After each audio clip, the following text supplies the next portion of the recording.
রাধে রাধে বন্ধুরা, আজ শুভ ভাতৃদ্বিতীয়া। আমার পক্ষ থেকে আমার সকল ভাইদের জন্য রইল অনেক অনেক শুভেচ্ছা, ভালোবাসা, অভিনন্দন।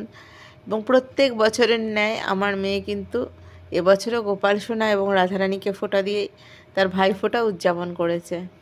প্রত্যেক বছর আমি গোপাল সোনা এবং রাধারানীদের জন্য অর্ডার দিয়ে জামা কাপড় বানাতাম। নতুন জামা কাপড় ছাড়া ভাই ফোঁটা হয় না, আমি অন্তত মনে করি। তো এই বছর যেহেতু আমি নিজেই বানাতে পারি, তাই প্রত্যেকের জামা কাপড় আমি নিজে হাতে বানিয়ে দিয়েছিলাম। আর সেই জামা কাপড়গুলো পরে সোনাদের কেমন লাগছে তোমরা কিন্তু জানাতে একদম ভুলো না। আর প্রত্যেকে যেমন ফোঁটা দেয়, সে চন্দন, ধানদব্য, প্রদীপ সমস্ত কিছুরই কিন্তু আয়োজন করে রেখেছিলাম। ভাইফোঁটা মানেই কিন্তু বোনেদেরও ভীষণ একটা আনন্দ থাকে ভাইদেরকে ফোঁটা দেওয়ার, আর তার সাথে গিফট পাওয়ার। আর ভাইদেরও কিন্তু দিদির হাত থেকে বা বোনেদের কাছ থেকে ফোঁটা নেওয়ার প্রচণ্ড একটা আগ্রহ থাকে, সারাদিনের অপেক্ষা থাকে, সারা বছরের অপেক্ষা থাকে। আর তারাও কিন্তু অপেক্ষা করে থাকে কি গিফটটা দিদির কাছ থেকে পাবে।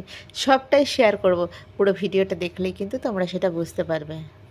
ফোঁটা দেওয়ার পরে দিদি যেমন ভাই বোনদের মঙ্গলার্থে প্রদীপের বা ধান দুব্বা দিয়ে ভাই বোনদেরকে বরণ করে নেওয়া করে থাকে, সেই রকমভাবে আমার মেয়েও কিন্তু একইভাবে পুরোটা করেছিল। আর এই দেখো, এই হলো ভাইদের জন্য দিদির তরফ থেকে গিফট। আর এইটা ছিল ভাইদের তরফ থেকে দিদির জন্য গিফট। আর ফ্লাস্কটা কিন্তু সোনা বাবাদের ভীষণ দরকার ছিল, কারণ আগের ফ্লাস্কটা সেই অর্থে কাজ করছে না, তাই নতুন ফ্লাস্ক একটা ওদের লাগতোই, ঠান্ডা যেহেতু আসছে। আর এই ছিল লাঞ্চ মেনু। আর দই মিষ্টি তো থাকতেই হয়, যে কোনো শুভ অনুষ্ঠানে দই মিষ্টি ছাড়া কিন্তু চলেই না। কেমন লাগলো আমার মেয়ের ভাইফোঁটা উদযাপন অবশ্যই জানিও। চলো টাটা, আবার আসবো নেক্সট ভিডিওয়ে।